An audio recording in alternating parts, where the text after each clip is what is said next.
আবু মাহজুরা রাদিয়াল্লাহু তাআলা আনহু মক্কার মুয়াজ্জিন, আগে ছিল মুশরিক, পরে হয়েছে মুমিন। উনি কিভাবে মুমিন হইলেন এই ঘটনাটা একটু আপনাদের শোনাতে চাই।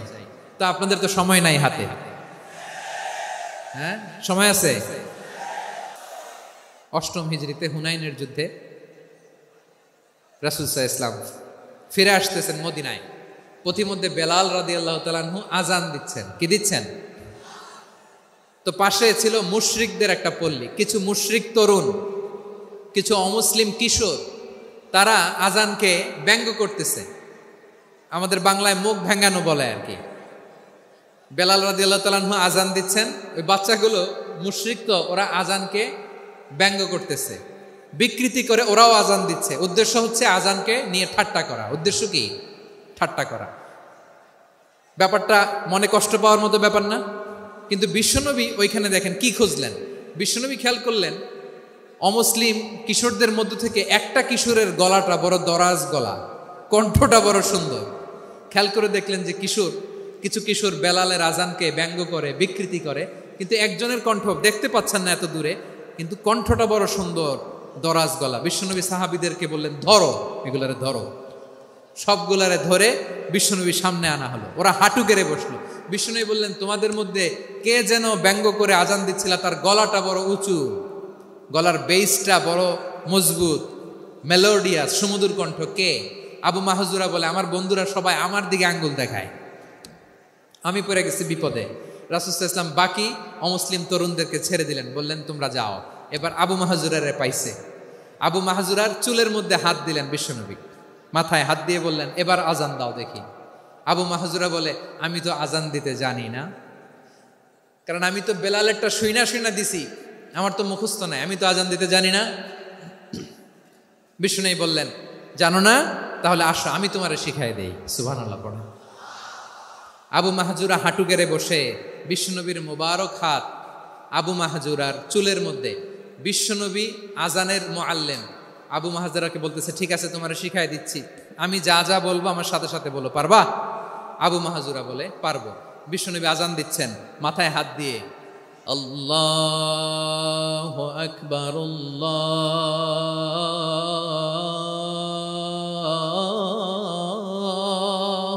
আকবার।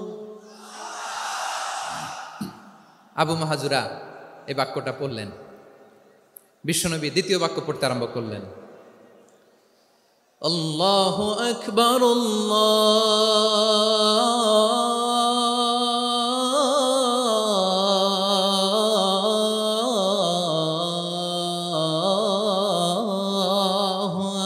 আকবার। আবু মাহজুরা এই বাক্যটাও বললেন। বিশ্বনবী আবু মাহজুরার মাথার মধ্যে হাত দিয়ে তৃতীয় বাক্য বললেন, আশহাদু আল্লা ইলাহা ইল্লাল্লাহ,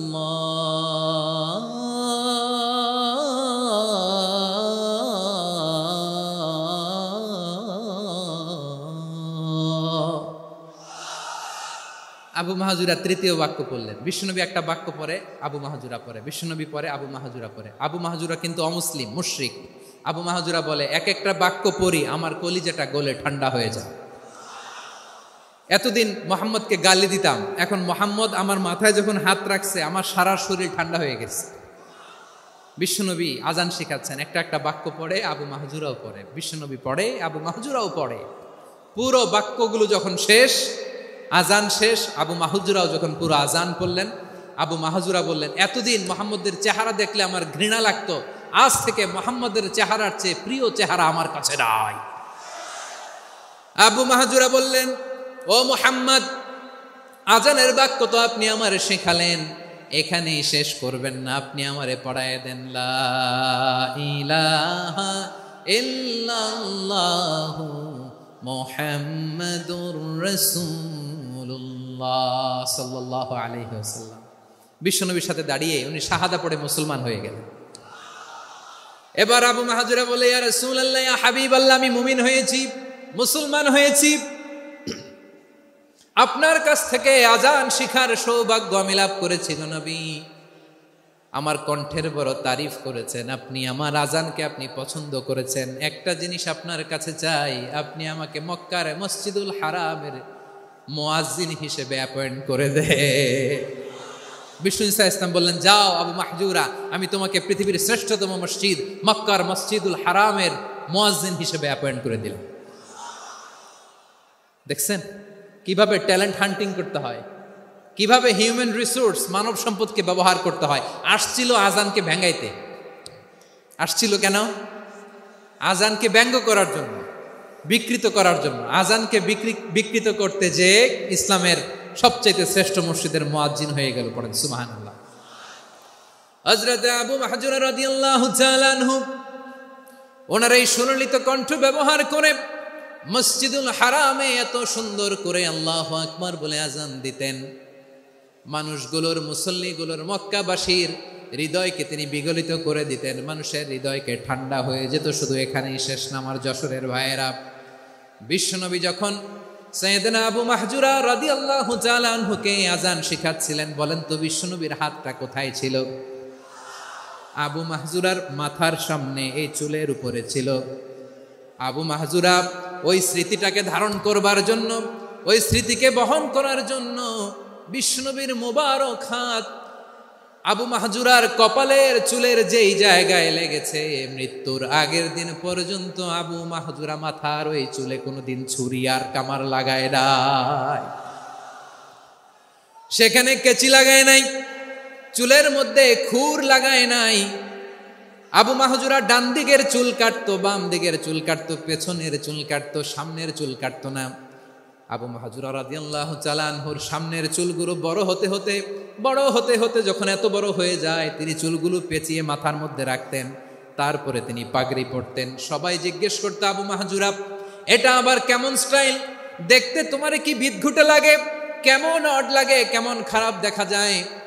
মক্কায় এমন কোনো মানুষ তো দেখি নাই, ডানে চুল কাটে, বায়ে চুল কাটে, পেছনে চুল কাটে, সামনে কাটে না। ওরে আবু মাহজুরা, কেমন দেখা যায় তোমারে, তুমি সামনের চুল কাটো না কেন? আবু মাহজুরা বলে, আমি হাঁটু গেড়ে পেয়ারা নবীর সামনে বসেছিলাম, আমার এই মাথার চুলের মধ্যে মুবারক হাত লাগিয়ে বিশ্বনবী নিজে আমাকে আজানের প্রতিটা বাক্য শিক্ষা দিয়েছেন। বিশ্বনবীর মোবারক হাত, পবিত্র হাত আমার মাথার চুলের যেই জায়গায় লেগেছে, আমি চাই ওই চুলগুলা নিয়ে আমি আমার কবরের ভিতরে যাব। সাইয়েদনা আবু মাহজুরা রাদিয়াল্লাহু তাআলা আনহু ইন্তেকালের আগের পর্যন্ত মাথার সামনের চুলগুলা কাটে নাই। মাথার সামনের চুল তিনি কাটেন নাই। সুবহানাল্লাহি বিহামদি। কেমন ভালোবাসতেন বিশ্বনবী সাহাবীদেরকে, সাহাবারা কেমন ভালোবাসতেন বিশ্বনবীকে। সামনের চুলগুলো বড় হতে হতে এত বড় ছিল, পেঁচিয়ে রেখে পাগড়ি পরতেন, কাটতেন না। নবীর হাত লেগেছিল। সুবহানাল্লাহ পড়েন। তাহলে what is the lesson, moral of the story কি? মোরাল অফ দ্য স্টোরি হচ্ছে, আসছিল আজানকে ব্যঙ্গ করার জন্য, বিকৃত করার জন্য, হয়ে গেল মসজিদুল হারামের মুয়াজ্জিন। দেখেন বিশ্বনবী একটা খারাপ সিচুয়েশনের মধ্যে থেকে কি ভালো জিনিস বের করে আনলেন। আমি যে শুরুতে বলেছি কিভাবে তিনি হিউম্যান রিসোর্সকে ডেভেলপ করেছেন, ম্যানেজ করেছেন। তিনি যে চৌকস ট্যালেন্ট হান্টার ছিল, দেখেন সবার মধ্যে থেকে এর বাছাই করে মুয়াজ্জিন বানাই দিয়েছেন। সুবহানাল্লাহ পড়েন। তার মানে এই না সবাইরে ধরে ধরে উনি মুয়াজ্জিন বানাইছেন। যার যেই ট্যালেন্ট আছে তাকে ওই কাজে অ্যাসাইন করেছেন। যার যেই প্রতিভা আছে তার প্রতিভাকে ইসলামের কাজে লাগিয়েছেন। সুবহানাল্লাহ পড়েন। যায়েদ বিন সাবিত রাদিয়াল্লাহু তাআলা আনহু নাম শুনেছেন? যশোর কথা বেরোয় না। যদি জিজ্ঞাসা সালমান খানের নাম শুনছেন, সবাই হাত তুলবে, জি হুজুর শুনছি, মানে সব দেখা শেষ। সালমান খান, আমির খান, অমুক খান, সব খান মুখস্থ, কিন্তু যায়েদ বিন সাবিতের নাম মুখস্থ নাই মুসলমানদের। যেই সাহাবী মাথার সামনের চুল কাটে নাই, মসজিদুল হারামের মুয়াজ্জিন বানাইছেন বিশ্বনবী, সাহাবীর নাম কি? খায়া ফেলাইস, স্লোগানের সাথে খায়া ফেলাইস। আবু মাহজুরা। কি নাম?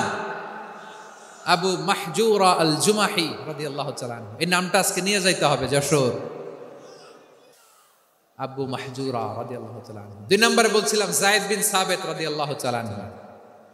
বিশ্বনবী দেখলেন মদিনার এই আনসারী সাহাবী হাইলি ট্যালেন্টেড, ইন্টেলেকচুয়াল, মেরিটোরিয়াস, জ্ঞানের প্রতি তার আকর্ষণ, মারাত্মক আকর্ষণ। বিশ্বনবী তাকে দায়িত্ব দিলেন, কোরআন যা নাজিল হয় তুমি লিখো, কাতিবুল ওয়াহি বানায় দিলেন। সুবহানাল্লাহ।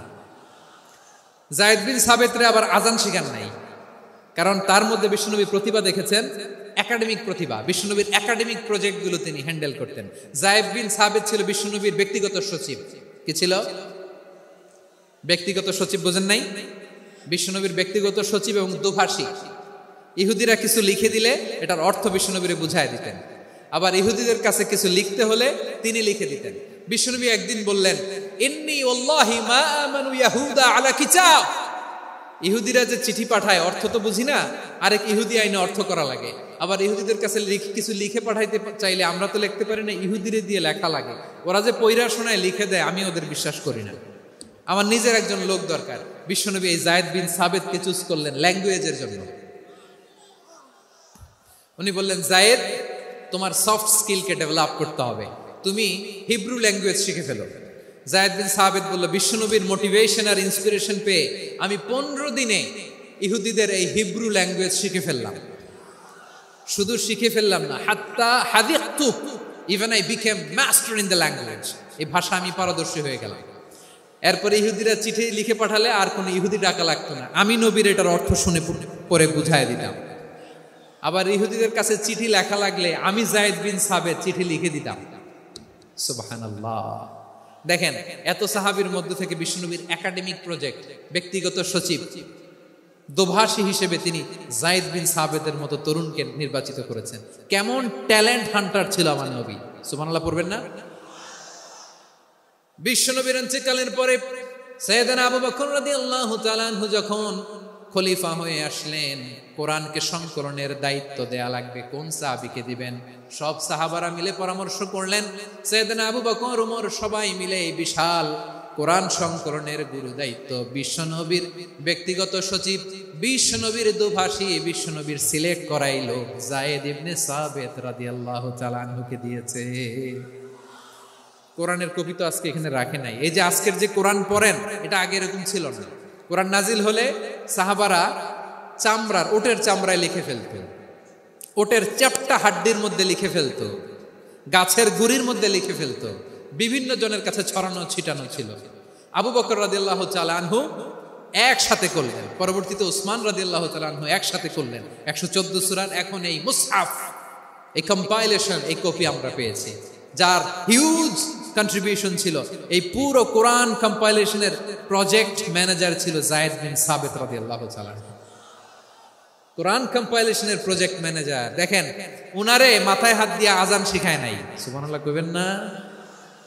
তাহলে প্রথম সাহাবী আবু মাহজুরাকে মুয়াজ্জিন বানাইলেন, যায়েদ বিন সাবিতকে ব্যক্তিগত সচিব আর দোভাষী বানালেন, মুসআব ইবনে উমাইর রাদিয়াল্লাহু তাআলা আনহুকে ইসলামের প্রথম অ্যাম্বাসেডর বানালেন। তাহলে তৃতীয় নাম্বার একজন সাহাবীর নাম বলছি, মুসআব ইবনে উমাইর। মুসআব কি নাম? নামটা কেমন লাগে? এই কয়েকজনের ভাল লাগে, বাকিদের ভাল লাগে না? ভাল লাগে? এই আর কয়েকটা মিনিট দেওয়া যাবে না আমাকে আল্লাহর রাস্তে? হ্যাঁ, ঠিক আছে।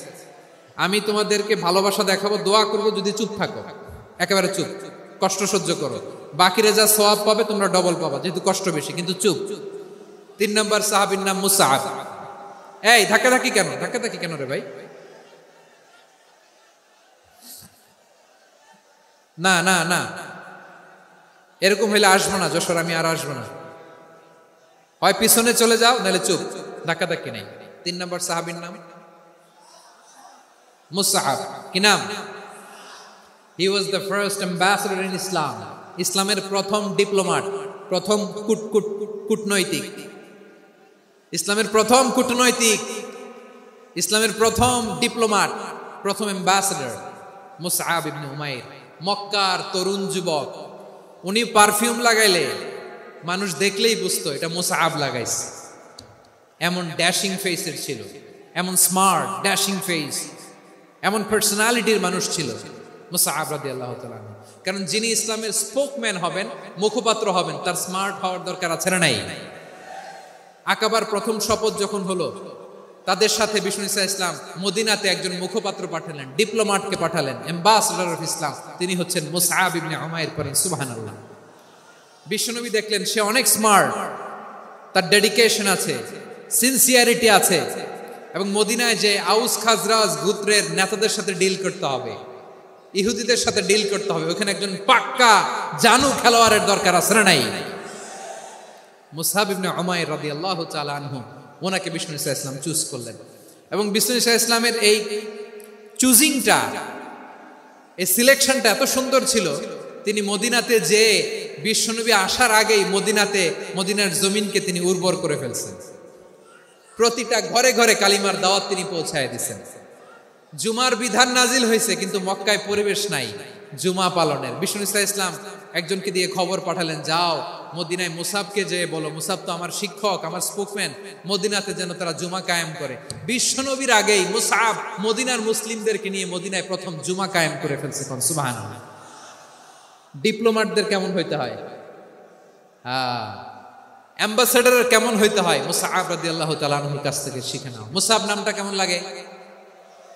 যশোর যাদের সন্তান হবে, ছেলে সন্তান, আমার রাস্তায় পাইলে সবাই জিজ্ঞেস করে, হুজুর একটা নাম দেন, আমার ছেলে হবে। যশোরবাসীর জন্য আমি একটা নাম দিয়ে দিলাম, নাম রাখতে হবে মুসআব। কি নাম? নামটা যাদের ভাল লাগে, ছেলে সন্তান অনাগত আসবে, মনে চাইলে নাম রেখে দিবেন মুসআব রাদিয়াল্লাহু তাআলা আনহুর নামে মুসআব।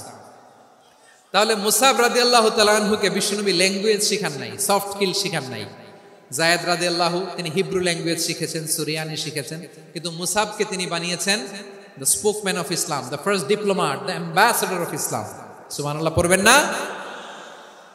আব্দুল্লাহ ইবনে আব্বাস রাদিয়াল্লাহু তাআলা আনহু বিশ্বনবীর কাজিন, চাচাতো ভাই। আবার মাইমুনা রাদিয়াল্লাহু তাআলা আনহু, মাইমুনা নবীর স্ত্রী, তিনি ছিলেন আব্দুল্লাহর আপন খালা।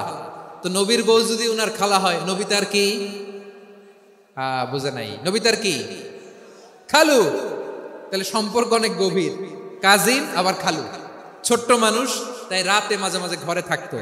বিশ্বনবী দেখলেন আব্দুল্লাহ যেহেতু আমার ঘরে ঢুকতে পারে, আব্দুল্লাহরে এই উম্মতের বড় শিক্ষাবিদ বানাইতে হবে। কথা বোঝে নাই? আব্দুল্লাহকে কি বানাইতে হবে? শিক্ষাবিদ, এডুকেটর অফ দিস উম্মাহ, এই উম্মার শিক্ষাবিদ বানাইতে হবে। তাই আব্দুল্লাহ ইবনে আব্বাসকে বিশ্বনবী হাতে কলমে শিক্ষা দিয়েছেন।